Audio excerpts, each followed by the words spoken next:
देसी Raju ji sir YouTube channel से जुड़े हुए मेरे ऑनलाइन के प्यारे विद्यार्थियों, आपके खूब सारे कॉल और मैसेज भी आ रहे हैं कि सर थोड़े से कंटेंट को बढ़ाइए। अब क्या है कि थोड़ी सी मेरी भी स्कूल की ड्यूटी रहती है 1 बजे तक, उसके बाद में एक बीएसटीसी का ऑफलाइन बैच रहता है और जो समय मिलता है वो मैं आपके बीच में कंटेंट लेके आ रहा हूँ। कोशिश करूँगा कि आपके बीएसटीसी का जो 28 तारीख तक एग्जाम है मैक्सिमम आपको क्लासें दे सकूँ। चलिए हम आज बात करते हैं राजस्थान के लोक वाद्य यंत्र की। देखिए 2020 में एक क्वेश्चन आया था, निम्नलिखित में से कौन सा वाद्य यंत्र तत् वाद्य यंत्र नहीं है। तत् का मतलब जो तारों से बजता है। तो अब देखो ऑप्शन में था अलगोजा, कामायचा, जंतर, रावण हत्था। अब इनमें से नहीं है ये पूछा, एक तो एग्जाम में ये ध्यान रखना है कौन सा है या नहीं है। देखिए लोक वाद्य तंत्र को जब अपन पढ़ते हैं तो ये 4 प्रकार के, एक तो है गण वाद्य यंत्र, दूसरा है अवनदीय वाद्य यंत्र, तीसरा है सुशिर वाद्य यंत्र और चौथा है तत् वाद्य यंत्र।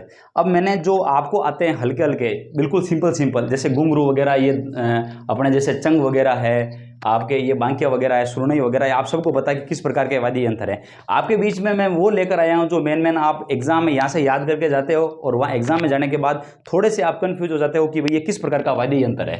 पहले बात करते हैं गण वाद्य यंत्र की। गण वाद्य यंत्र वे कहलाते हैं जो धातु के बने होते हैं, जिनको धातु के बने होते हैं, जिनको पीटने पर वो आवाज करते हैं। पर ध्यान रखना कि अवनद्य होते हैं चमड़े के, लेकिन गण वाद्य होते हैं धातु के। बाकी तो आपको सुशिर तो पता है जो फूंक मारकर बजाए जाते हैं, और तत् जो होते हैं वो तारों के होते हैं। अब बात करते हैं कि गण वाद्य यंत्र कौन कौन से मेन इंपॉर्टेंट, जैसे देखिए करताल, खड़ताल, जांज, मंजीरा और रमजोड़, ये हैं हमारे गण वाद्य यंत्र। जब भी आए ऑप्शन में ध्यान रखना है।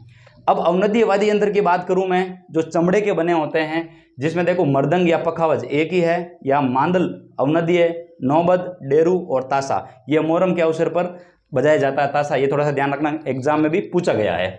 सुशिर वाद्य यंत्र कौन से हैं जो फूंक मारकर बजाए जाते हैं?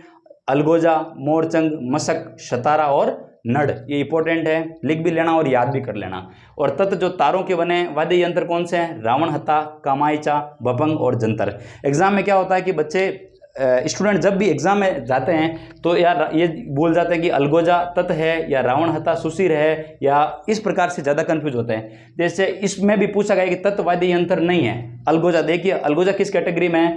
अलगोजा है सुशिर वाद्य यंत्र में। बाकी आपका कामायचा, जंतर और रावण हत्था, ये तीनों किस प्रकार के वाद्य यंत्र हैं? ये तत् वाद्य यंत्र है। तो हमारा इसमें ऑप्शन नंबर ए सही होगा। इसने पूछा तत् वाद्य यंत्र नहीं है। तो इस प्रकार से खूब सारे एग्जाम में पूछे गए हैं। इन वाद्य यंत्र के साथ साथ अपन कुछ इंपॉर्टेंट वाद्य यंत्र के बारे में कुछ फैक्ट्स याद करते हैं। भाई कभी कभार पूछ ले कि राजस्थान का राज्य वाद्य यंत्र कौन सा है, तो आपका उत्तर हो जाएगा अलगोजा। ये भी पूछ ले कि ये इसके कलाकार कौन है, ये है हमारे रामनाथ चौधरी, कलाकार का नाम भी ध्यान रखना है। अगर पूछे कामायचा के प्रसिद्ध कलाकार कौन है, तो नाम ध्यान रखना है कमल शाकर खां। बपंग के पूछे तो जूर खां मेवाती, खड़ताल के पूछे तो सदीक खां, सुरनाई के पूछे तो पेपे खां, सेनाई के पूछे तो चांद मोहम्मद खां, पखावज के पूछे तो पंडित पुरुषम दास, और नड़ कलाकार पूछे तो कर्णा बेल। अब अपन थोड़ी सी बात कर लेते हैं कि मांड गायिकाएं कौन कौन सी है, कभी कभार उनसे संबंधित क्षेत्र का भी पूछ लेते हैं। अब मांड गायिकाएं क्या होती है कि भाई राजस्थान में जो गायन शैली का एक प्रकार है, जैसे ये सबसे लोकप्रिय रही है हमारे राजस्थान में अल्लाह जिला बाई, इसका संबंध है हमारे बीकानेर जिले से, ध्यान रखना है। गौरी देवी अपने ऑप्शन में अगर गौरी देवी 2 है, एक बीकानेर की भी है और एक पाली की भी है। अगर आपके एग्जाम में बीकानेर ऑप्शन मिले तो बीकानेर करके आना है, पाली मिले तो पाली करके आना है। तो गौरी देवी का संबंध बीकानेर और पाली से, अल्लाह जिला बाई का बीकानेर से, बनो बेगम का जयपुर से और जमीला बानो का जोधपुर से।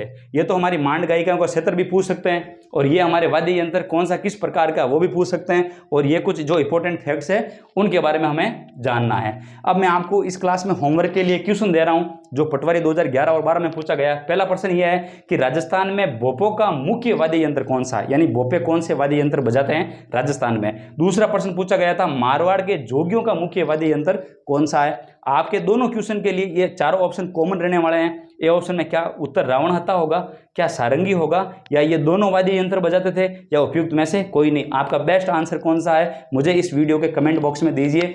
जय हिंद।